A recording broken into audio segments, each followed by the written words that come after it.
Hey guys, how's it going? Welcome back to Business Japanese Mastery. Today we're going to be talking about how to introduce yourself in Japanese business settings. Okay, it says with confidence.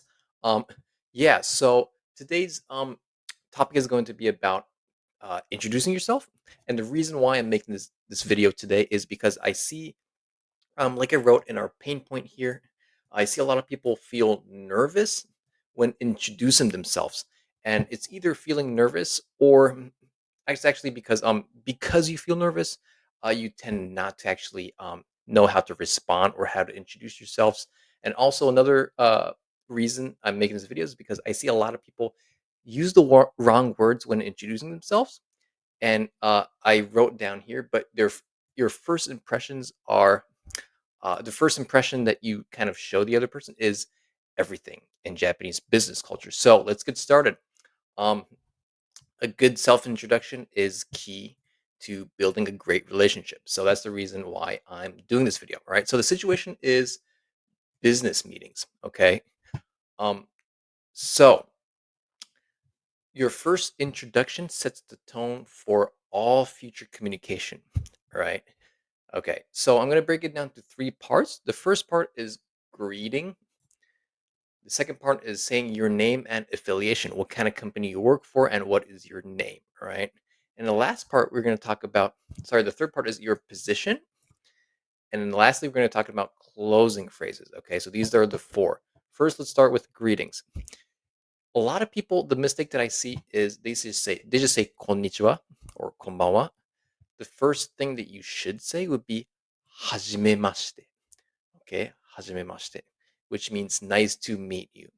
はじめまして、こんにちは, or はじめまして、おはようございます. はじめまして、こんばんは, right?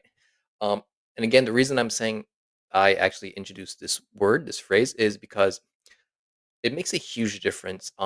For example, if I have a guy that talks to me who's from another country and just starts using wrong words versus a person who actually knows these phrases, it makes a huge difference when it comes to first impression, their first impression. And it feels better to actually be with the kind of person who's actually making the effort to actually study. And that's a very good first impression. So that's why I'm doing this video, right? So if after you say hajimemashite, you have to actually introduce your company name and your name. Okay. In English, the difference is you say your name. Hey, I'm Sean from ABC Corporations, right? In Japanese, it's the opposite. The company name comes first. So if you work for Apple, if you're Sean from Apple, or sorry, we don't use your first name, we use your last name.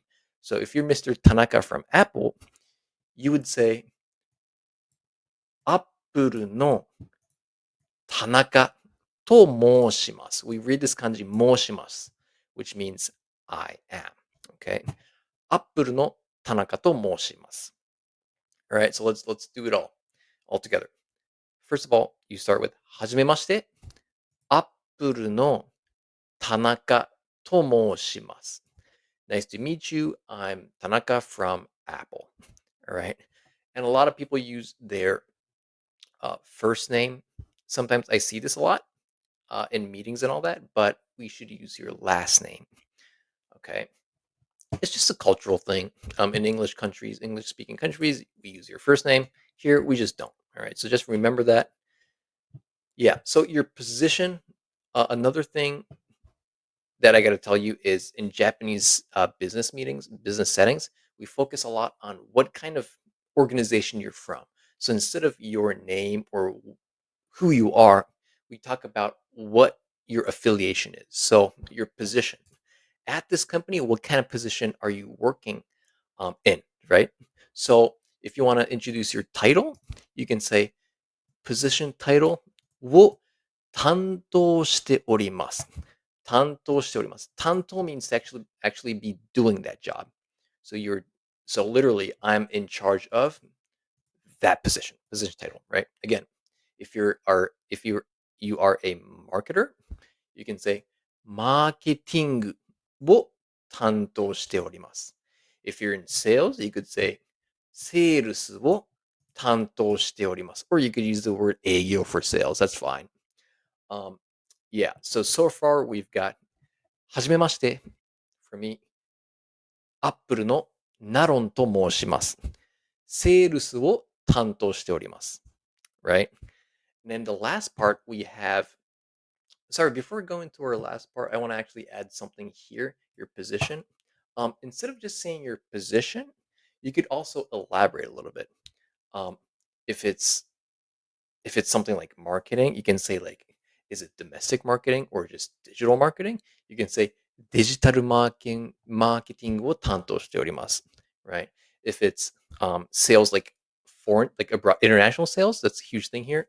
A lot of companies a lot of Japanese companies sell abroad because the quality of products are is considered to be good in Japan. We sell a lot abroad.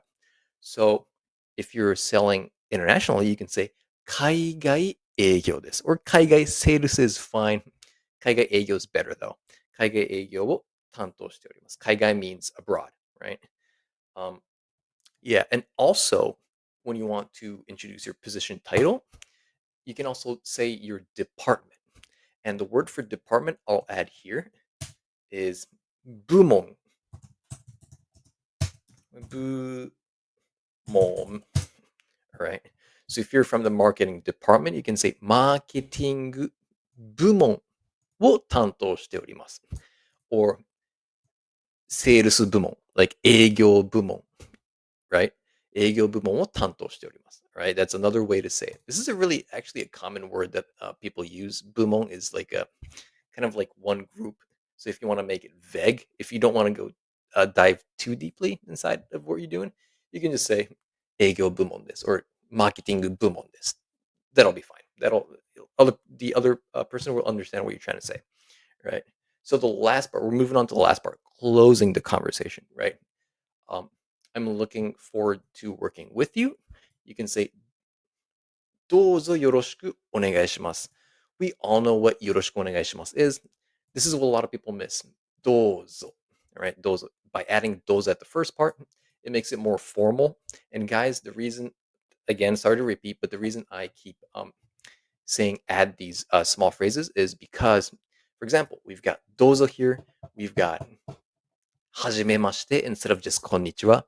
The reason why I'm making this kind of video, and I'm introducing these words is because, again, knowing these words versus not knowing them, it makes a huge difference when it comes to your first impression. So I work in a Japanese company. I'm from Japan, and I was born and raised here. When I see people from abroad come work in our office, um, if I had a person, if I were to choose, right, who I want to work with, I would absolutely work with a person who understands the culture here and actually made, sacrifice a little bit of their time and made an effort to actually study the Japanese language. So if you use words like はじめまして or どうぞよろしくお願いします, I would prefer to work with that person. It's just easier to work with people who actually, you know, sacrifice a little bit for just to learn the culture, right? You know what I mean. So that's what I'm trying to say. So yeah, let's move on to a good using these words in an actual sentence, right? So I taught you how to say until どうぞよろしくお願いします, closing the phrase. Now you can say はじめまして ABC コーポレーションのジョン・スミスと申します。マーケティング部を担当しております。どうぞよろしくお願いします。I said 部門 earlier, but you can just say 部 as well. That's another way to say it. マーケティング部を担当しております。どうぞよろしくお願いします。Again, I'll say it more naturally. はじめまして。ABC コーポレーションのジョン・スミスと申します。マーケティング部門を担当しております。どうぞよろしくお願いします。Then again, I said it pretty quickly now, but for you guys who are learning, it's probably better to actually say it slowly, but not make mistakes, right? If you say it really quickly and they don't know what you're saying, that's worse. So it'll be best to actually take your time and say what you're trying to say. They'll be okay with it. They'll understand it. You're still learning, right? Um, yeah. So another thing I want to talk about is just cultural types in general. When you introduce yourself, you want to bow slightly. All right.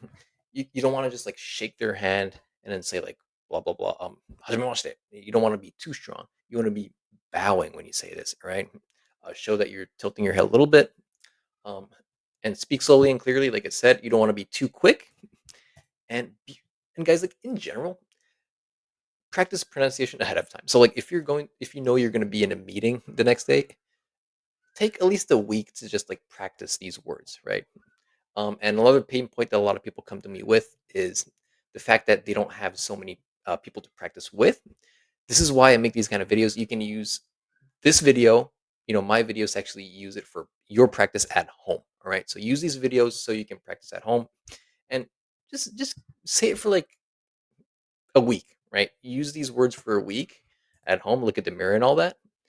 And yeah, hear yourself saying it, correct yourself, and just practice it in general. That'll be a great thing to do before going to business meeting. All right.